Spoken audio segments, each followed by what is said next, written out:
This is Gamer Weekly, bringing you the latest of what the video game scene has to offer. On today's show, I have Can Goa from Freebird Games, and we're going to be talking about his games and much more. And welcome to another episode of Gamer Weekly, the gamer show that happens on a weekly basis. Today, I have Can Goa of Freebird Games. How's it Hello going? There. Hi. Good to be here. Well, it's good for you to be here as well. I mean, in internet space, like since you're not actually here. So thank you so much for accepting to come on to the show. I promise you it's not as brutal as some people made it out to seem. So I don't know. They say it's pretty brutal. Yeah. So tell me a little bit about Freebird Games. How did it get started? Mm-hmm. It was really this small studio, if one could even say that at the time, that I started to essentially turn stories I was writing into more interactive media and eventually just games. So that started about, I would say, well, I started making my first game about a decade ago, but the Freebird Games label was founded maybe a couple of years later. Yeah, and so I've played To the Moon, and it is I guess it's not really like a visual novel. It's kind of like that, where it's like you don't do a whole lot, but it's mainly like focused around the story. So were there times in your games where that you did want to interact more and have it more, I guess, like how a normal, I put that around quotations, normal games are, where you're like, oh, you had like a combat system and then you did away with it? Or was it like this was something you set out to do from the beginning? Mm-hmm. I think I set out to do certainly to have the story be the centerpiece, and everything else was built around it. If anything, I tried to leave out what it didn't need.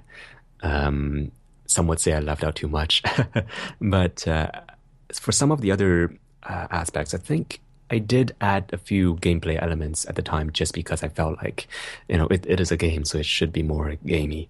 I wasn't sure if that was a good decision at the time, but yeah, there were definitely moments where there was that kind of pressure. And so, what exactly has inspired your games?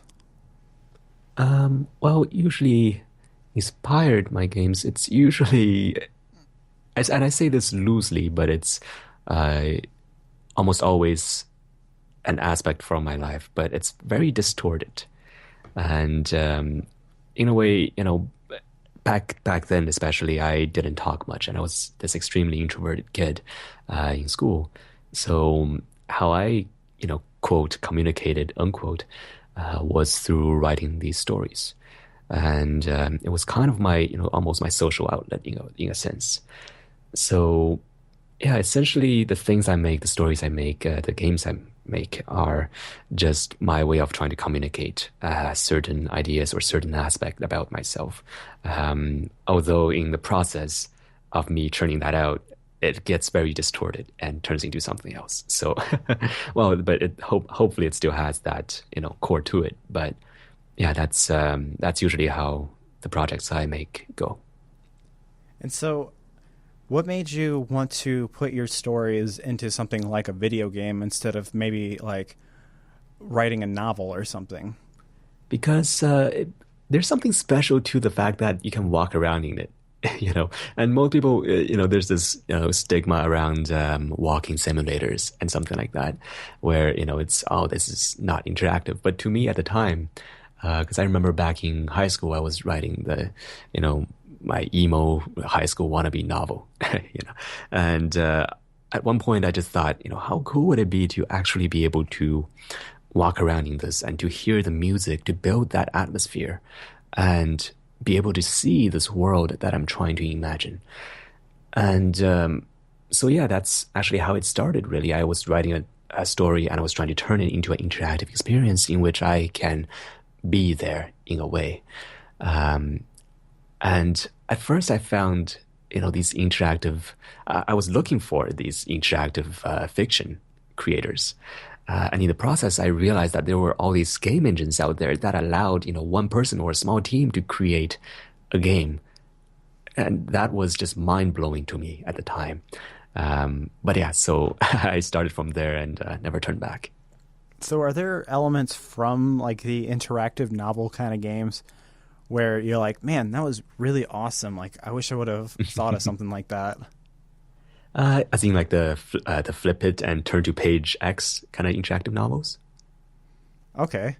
Oh, Yeah. I mean, did you mean No, that? I mean, like, you were talking about the walking simulator stuff. So I guess like Gone Home or something like that, Oh, where you saw something and you're like, man, that would have been really cool if I would have done something like that. Like, did you take anything away from like other games that do something similar to you?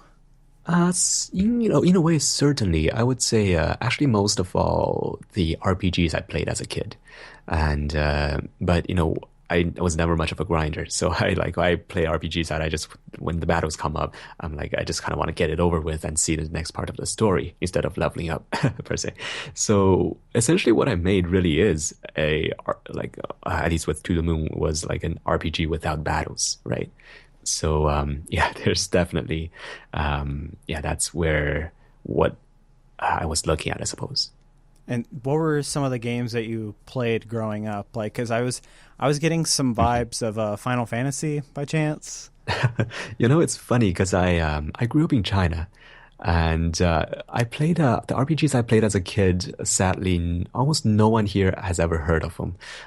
One of my favorite ones was actually it was called Toontown, I think the English name was, but it's about this kid who could speak to animals, and he helps to wage this like war between the dogs and the cats of the town, and the mafia gets involved. And it's very kind of silly, crazy, cartoonish RPG. But it was a Chinese one; it never got ported. And there was the other like classic RPGs there that never got localized elsewhere as well. So I grew up playing those kind of games. But I have to admit, I have never actually played Final Fantasy. Really? Yeah, None it's of them. quite a shock. None of them, like Wow. not even the new ones. I feel like I should start at one point, but I do listen to its music a lot, though. I mean, you can't escape that. But once you hear it, it's you're hooked. But no, the games themselves, I actually haven't played them yet. I would wait until the Final Fantasy VII remake comes out because if you play the Oh original yeah. one, it's like this looks terrible. Well, Not saying that like a game is all graphics, but like the graphics in Final Fantasy VII are really distracting. So the little chibi heads. yes, Yeah, I feel like 3D games they got this little uncanny valley. Like 2D games, you can make it, a small team can make it really good. But 3D games, there was this little sector in in the progress of the improvement of the 3D graphics, where there's that middle ground. It's like an uncanny valley that just didn't age well, whereas 2D games still kind of age well in a retro game kind of sense. yeah, because there's some games that I mean they even came out like the last generation, like Heavy Rain, where I felt like that was also like an interactive novel, but more of like I guess like your blockbuster version of it. And even then with like some of the 3D graphics, like it looked like at times where sometimes they were real and then sometimes you could really just tell that they weren't, and it kind of looked like two dolls like smashing their faces together. So yeah, that's like the uncanny valley. Sometimes it edges on the kind of creepy kind of yeah. yeah, because it really takes you out of the experience. Like, okay, I went from being really deeply engrossed in the story to now I'm watching someone that looks like they're playing Barbies together. So, how did you get started making games, though? Like, what made you finally go, all right, this is it. I'm going to do this. To stick with it? Just to stick with, like, why did you want to start making, like, why did you want to start making the games? And, like, how did you go about that process, like, starting to create these games?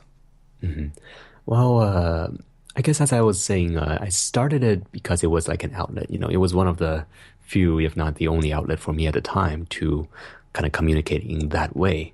I didn't talk much, so I kind of made these games instead. Kind of try to incorporate the ideas that I kind of wanted to communicate, and but I didn't know how to, because some things you can't really say through words. If you want to express something you kind of feel like it's not, it's not something you say, but something more elaborate.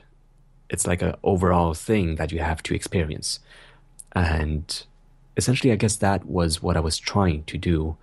And I did that, and I made the games and I started posting them, on the online communities.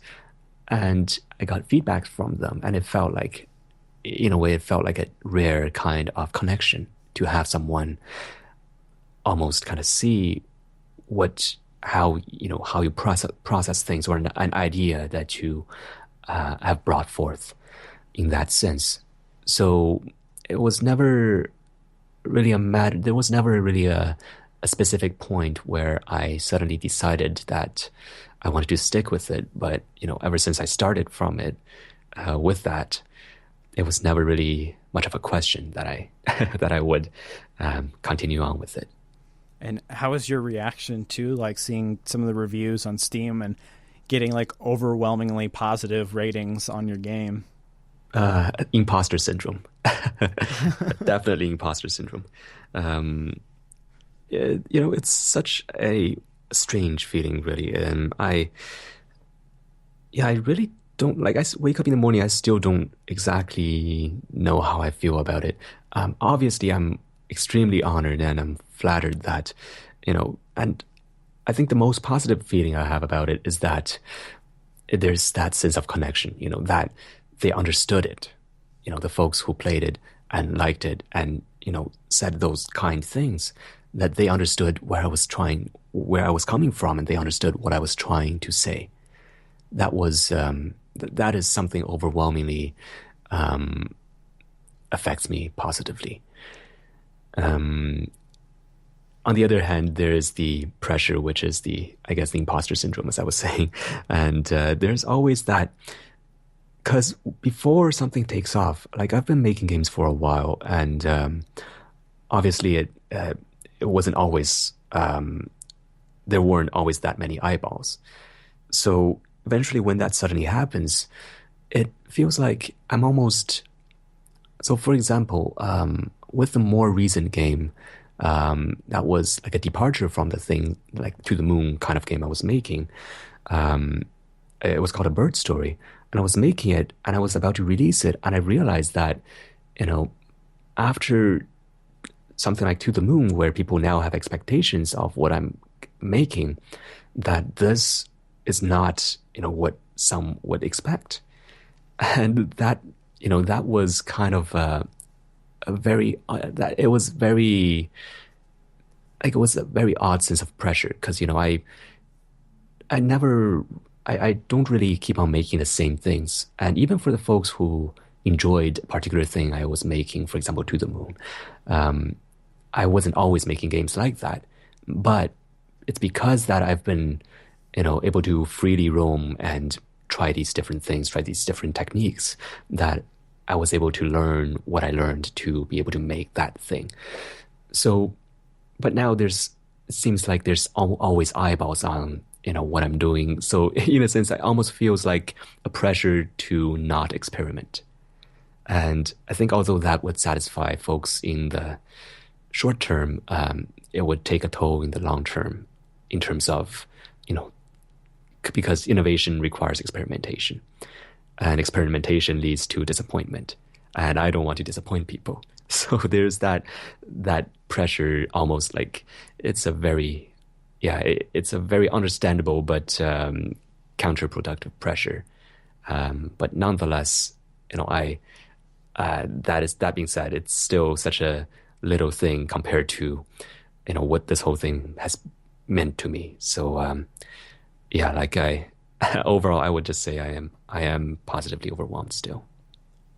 Yeah, because I feel like it's like if you go too much, if you go too experimental, it's like, what is this? Why did you do this? But at the same time, if you play too safe, it's like, well, is he just a one trick? So it's like you have to find like that happy medium, but at the same time, it's like you also have to go, do I like this? Do I like what I'm doing? So I can definitely understand the pressure of that. So what is, I guess this is going to be my final question for today. Sure. What is the next game for you? Like, what is your next step with your company?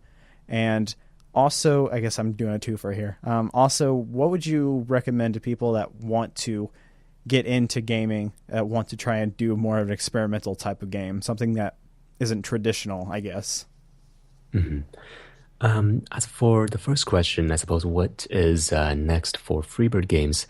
I am making we are making finally making the episode 2 of To the Moon series, and it's called Finding Paradise.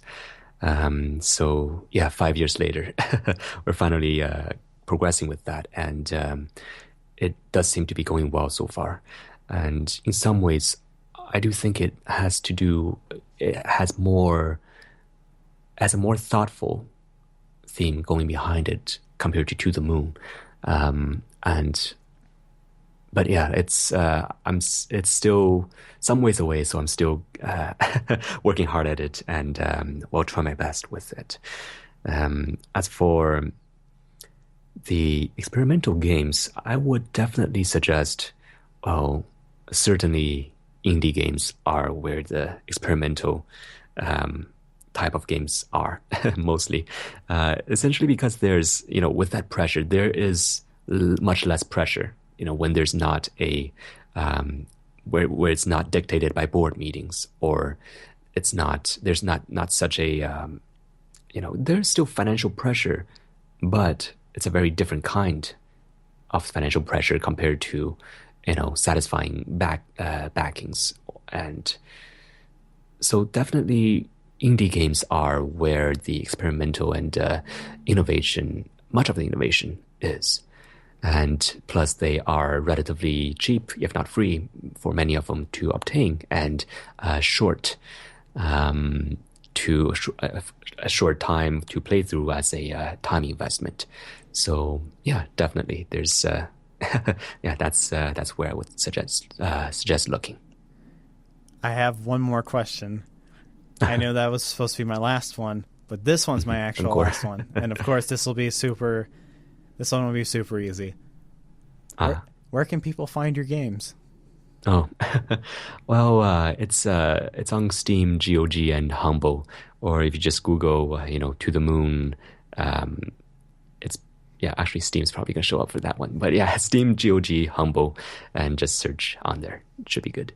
All right, cool, awesome. Well, Ken, this has been awesome. Thank you so much for agreeing to come on to the show. I greatly appreciate it. Certainly, it was great to be here. Thank you, Justin. All right, no problem. And thank you, everyone out there who listens to the show. I also greatly appreciate that as well. Me too. Thank you very much, guys. All right, bye-bye. Take care. Thank you for listening to this week's Gamer Weekly. This is Justin Bannister signing off.